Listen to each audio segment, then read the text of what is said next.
복된 주일입니다. 주 하나님께서 오늘도 우리와 함께 하시고 또 예배 가운데 영광을 받으실 때 신령한 복과 은혜를 더해 주실 줄로 믿습니다. 어린 왕자에 보면 사막의 여우가 어린 왕자에게 하는 말이 있어요. 네가 오후 4시에 온다면 난 3시부터 행복할 거야. 별 감동이 없으신가 봐요. 다른 건 몰라도 예배를 기다리는 저와 여러분의 마음속에 이런 행복한 기다림이 있었으면 좋겠습니다. 늘 함께 하시는 주님이시지만 주님께서 사망 권세 이기시고 부활하신 것을 기념하는 주일을 맞아서 믿음의 식구들이 함께 모여 예배하는 이 귀한 연합의 시간을 교대하고 또 기다릴 수 있기를 바랍니다. 그 사람은 반드시 복되고 형통할 줄로 믿습니다. 오늘 저와 여러분이 읽은 시편 105편 1절에 보면 이렇게 시작하지요. 여호와께 감사하고 그의 이름을 불러 아뢰며 그가 하는 일을 만민 중에 알게 할지어다. 지난주에도 말씀을 나누었습니다만 이 시편 4편에 기록되어 있는 시들은 문자적으로는 기쁨으로 하나님을 찬송하자라고 제안하는 것처럼 보입니다. 즉 일종의 예배시라고 할 수 있겠고요. 지금 읽은 것처럼 또 여호와께 감사하라라고 표현하는 걸 통해서 감사하신가 보다 할 수 있을 겁니다. 그렇지만 실상 이 시편들이 주로 불렸을 때는 이스라엘 역사 가운데 가장 비참한 암흑기였던 바벨론 포로 시대라고 그랬습니다. 바벨론이 모두 3차례에 걸쳐서 유대와 예루살렘을 침략하여서 완전히 무너뜨렸습니다. 바벨론이 유다를 침략할 때마다 수많은 전리품을 챙겨간 것은 물론이거니와 사람들도 포로로 잡아갔습니다. 심지어 유대의 19번째 왕이었던 여호아긴 왕은 18세에 임금에 올랐는데요. 3개월 만에 바벨론의 침략을 받고 바벨론으로 압송당해서 자그마치 37년 동안 옥살이를 해야 했답니다. 그렇게 남의 나라에 끌려간 유다 백성들, 예레미야를 통해서 하나님께서 약속하신 시간이 이르기까지 참고 견디고 또 기다려야만 했더랍니다. 예레미야 29장 10절을 좀 볼까요? 여호와께서 이와 같이 말씀하시니라. 바벨론에서 70년이 차면 내가 너희를 돌보고 나의 선한 말을 너희에게 성취하여 너희를 이곳으로 돌아오게 하리라. 물론 1차 포로 때 바벨론에 끌려갔던 다니엘, 2차 침략 때 끌려갔던 에스겔, 그리고 3차 침략으로 인하여서 예루살렘이 망하는 걸 지켜봤던 예레미야 같은 사람들, 이 모든 것이 하나님의 주권적인 섭리 가운데 이루어진 것이라고 하는 시각을 견지했더랍니다. 왜냐하면 역사의 주인은 하나님이시니까. 그렇지만 하나님의 성전은 무너지고 예루살렘은 잿더미가 되고 하나님의 백성은 남의 나라에 끌려와 눈물 흘리는 상황 속에서 여전히 믿음을 지키고 또 하나님의 백성으로서의 정체성을 지켜나간다라고 하는 것이 마냥 쉬운 일은 아니었을 겁니다. 무엇보다 성전을 잃은 유다 백성들, 낯선 이방인의 땅에서 어떻게 하나님을 구하고 하나님을 예배해야 하는지 몰랐더랍니다. 그렇다고 마냥 예배를 포기할 수는 없지 않습니까? 그래서 그들이 시작한 것이 무엇이더라고요? 노래였습니다. 어떤 노래요? 바로 저와 여러분이 지금 읽고 있는 시편이었습니다. 하나님을 찬송하는 노래 혹은 곡조를 담은 기도를 시작했더랍니다. 언젠가 다시 예루살렘으로 돌아가서 성전을 재건하고 하나님 앞에 온전한 예배를 드릴 때가 오면 불러야 될 그 노래를 부르면서 하나님의 때가 이르기까지 참고 견디고 그리고 기다렸던 거예요. 오늘을 살아가는 우리도 마찬가지입니다. 삶이 힘들고 지칠 때마다 혹은 하나님의 침묵을 경험할 때마다 우리가 무엇으로 우리 마음을 추스릴 수 있을까요? 어떻게 흔들리는 믿음을 붙잡을 수 있을까요? 신약성경에 보니까 사도 바울이 빌립보에서 복음을 전하다가 늘 신두들겨 맞고 옥에 갇혀서 발에는 착고가 채워졌더랍니다. 근데 거기서 무엇 했더라고요? 찬송하고 기도했더랍니다. 특별히 감옥 안에 갇혀있는 모든 사람이 들릴 정도로 찬송했더래요. 그 찬송이 바울과 실라의 상한 마음을 고쳤고 그럼에도 불구하고 주를 향한 믿음을 견고하게 한 줄로 믿습니다. 사랑하는 성도 여러분, 오늘 시편에서 이루고 있는 것처럼 중단 없이 주께 감사하고 주의 이름을 불러 아뢰며 주께 노래하고 주를 찬송하는 저와 여러분 될 수 있기를 바랍니다. 보세요. 정도의 차이는 있을 수 있겠습니다만 우리도 바벨론 같은 세상을 살고 있지 않습니까? 그러니 우리도 세상이 안겨주는 고통, 슬픔, 분노, 아픔, 그리고 영적인 억압을 피할 길이 없습니다. 어떻게 우리가 이 바벨론 같은 세상을 살아갈까요? 그날 유다 백성들이 소망 중에 찬송함으로 참고 견디고 인내했던 것처럼 우리도 그와 같기를 바랍니다. 그러면 주님의 때가 임할 것입니다. 그러니 감사하며 찬송하고 주의 이름 부르는 것을 중단하지 않기를 바랍니다. 그럴 때 우리에게 어떤 은혜가 임하느냐? 오늘 시편 3절에 보니까 이렇게 이르세요. 그의 거룩한 이름을 자랑하라.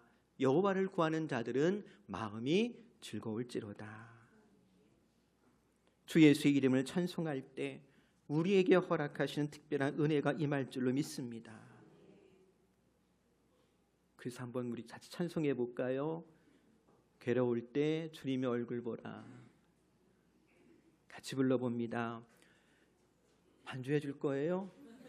고마워요.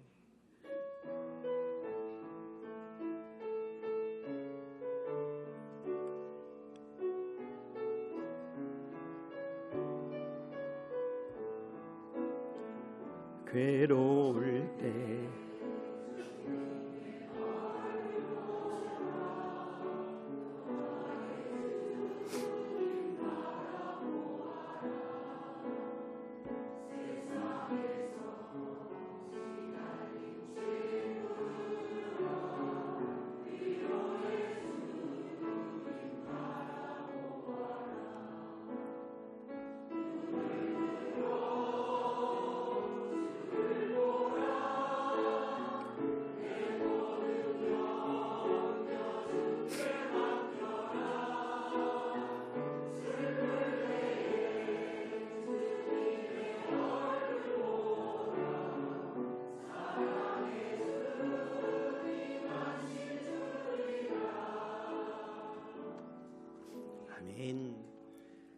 그럼에도 불구하고 주 이름 부리며 찬송하는 우리에게 주님께서 안식과 평안과 기쁨을 충만히 허락해 주실 줄로 믿습니다. 제가 대학교 입학했을 때 처음으로 받은 과제가 있었어요. 이에치카의 책 역사란 무엇인가 라고 하는 책을 읽고 요약해서 발표하는 과제였습니다. 이 책의 유명한 문장이자 관통하는 주제는 역사란 역사가와 사실 사이의 지속적인 사교장의 과정이며 현재와 과거 사이의 끊임없는 대화다. 우리가 흔히 역사를 생각할 때 과거의 사건 혹은 정보 정도로 생각합니다만 그게 아니라는 거지요. 과거의 사건이 현재에 해석될 때 비로소 역사가 된다라고 하는 거예요. 그래서 역사에 있어서 역사가 해석이 참으로 중요하다고 하는 그런 주장입니다. 오늘 시편 105편에 보면 중요한 단어 하나가 있어요. 기억할지어다라고 하는 단어입니다. 5절과 6절에 보면 이렇게 적습니다. 그의 종 아브라함의 우선 곧 택하신 야곱의 자손 너희는 그가 행하신 기적과 그의 이적과 그의 입의 판단을 기억할지어다. 히브리어 자카르라고 하는 단어입니다. 근데 이 단어는 단순한 기억만을 의미하지 않고요. 적절한 외적 행동을 수반하는 내적 정신 활동을 의미해요. 이 자카르라는 단어에 상하는 신약 성경에 나오는 헬라어 단어가 뭐냐면 주님께서 성찬을 제정하시면서 나를 기념하라라고 말씀하실 때 했던 아남네시스, 명사형이긴 한데 그 단어입니다. 그렇다면 오늘 본문에서 아브라함의 후손에 택하신 야곱의 자손들을 향하여서 왜 하나님께서 행하신 일들을 기억하라고 했는지 조금 느낌이 올 거예요. 단순히 정보를, 사건을 잊지 말라는 의미가 아니고요. 구체적인 결단과 행동을 요구하는 겁니다. 생각해 보세요. 지금 유다 백성들이 이역말리 타향에 끌려와 있습니다. 신부는 전쟁에 패한 남의 나라 포로잖아요. 재산도 빼앗겼습니다. 자유도 빼앗겼습니다. 그렇게 한 세대가 흘러갔어요. 다음 세대가 태어났습니다. 근데 그 태어난 사람들은 고향이 예루살렘이 아니고 어디예요? 바벨론입니다. 남의 나라예요. 근데 태어나 보니까 나는 자유가 없어요. 난 태어나면서부터 포로 신분입니다. 여러분, 이 상황이 좀 이해가 되는지요? 이걸 가리켜 사람들 뭐라고 부르지요? 보통 운명이라고 불러요.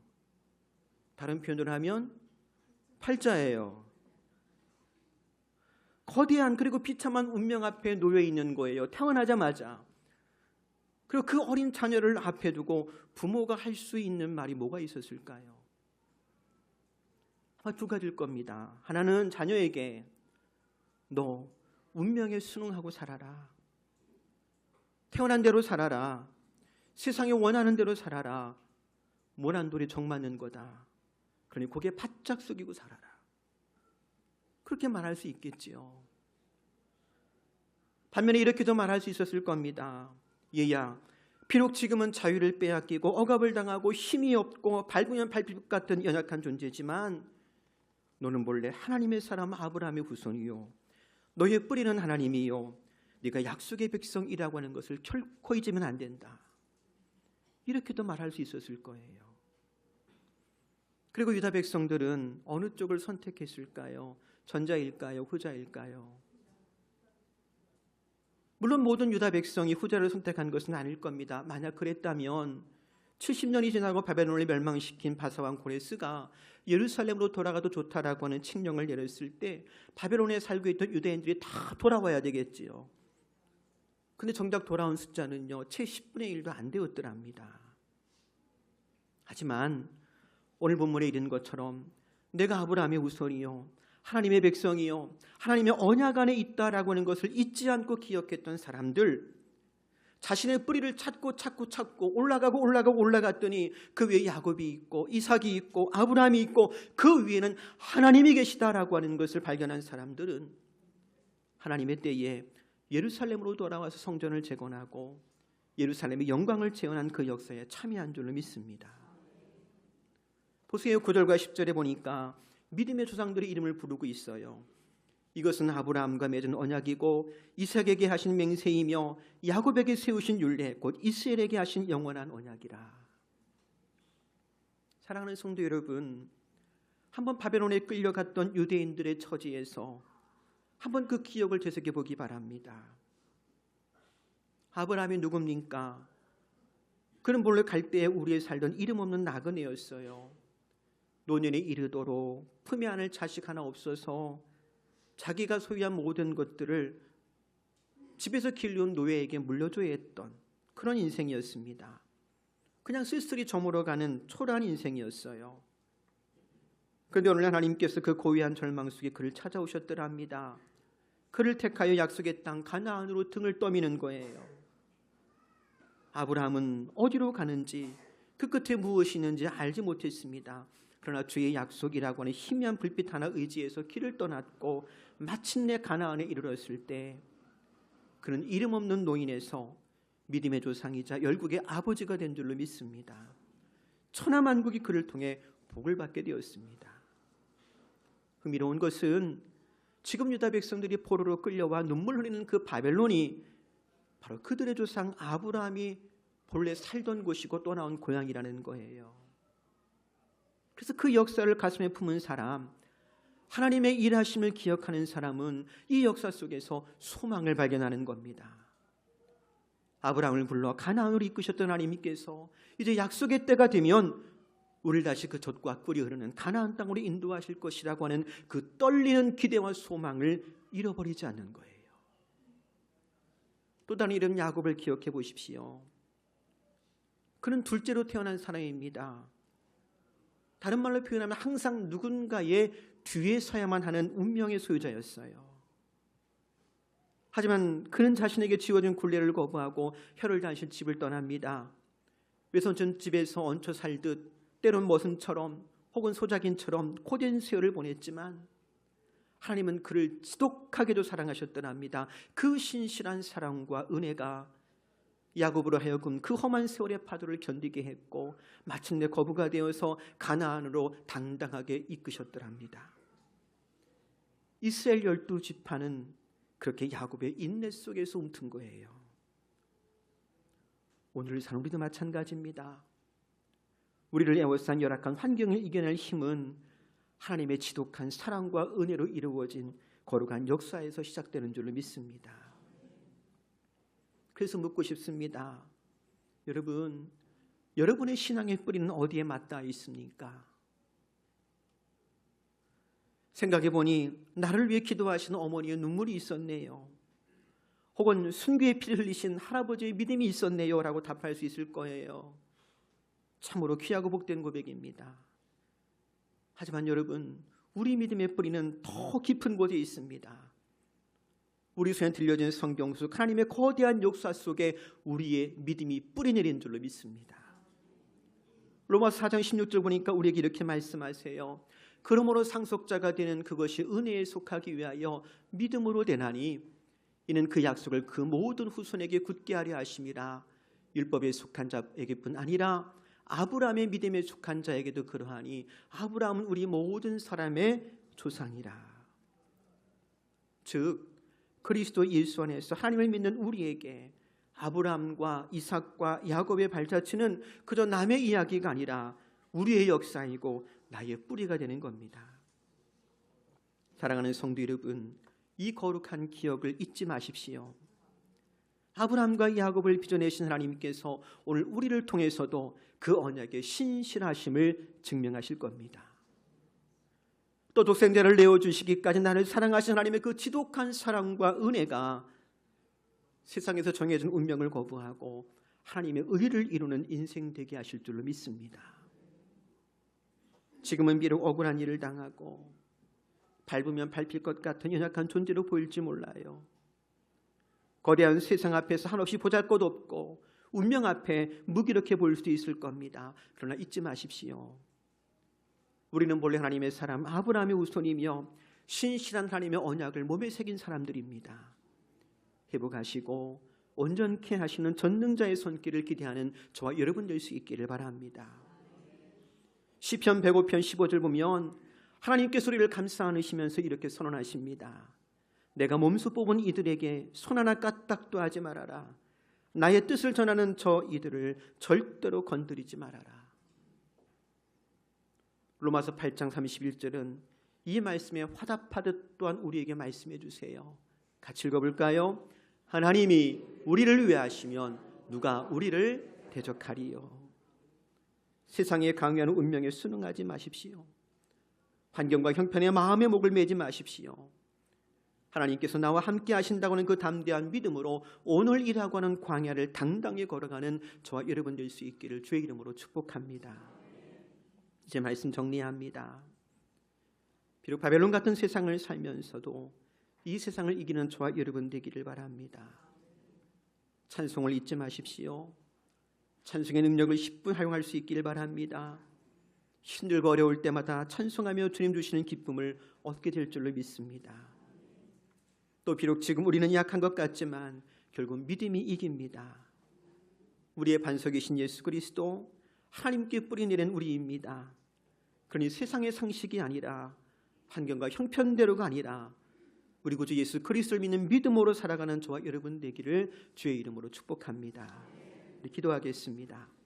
하나님, 그럼에도 불구하고 찬송하며 주의 얼굴을 구합니다. 담대한 믿음을 주사 정해진 운명대로가 아니라 나를 올가매는 형편에 따라 사는 것 대신 그 하나님의 약속에 뿌리 내리고 때를 따라 공급하시는 주님의 은혜 안에 믿음으로 승리하게 하옵소서.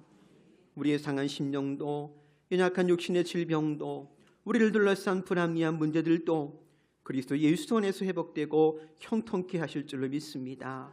예수님의 이름으로 기도합니다.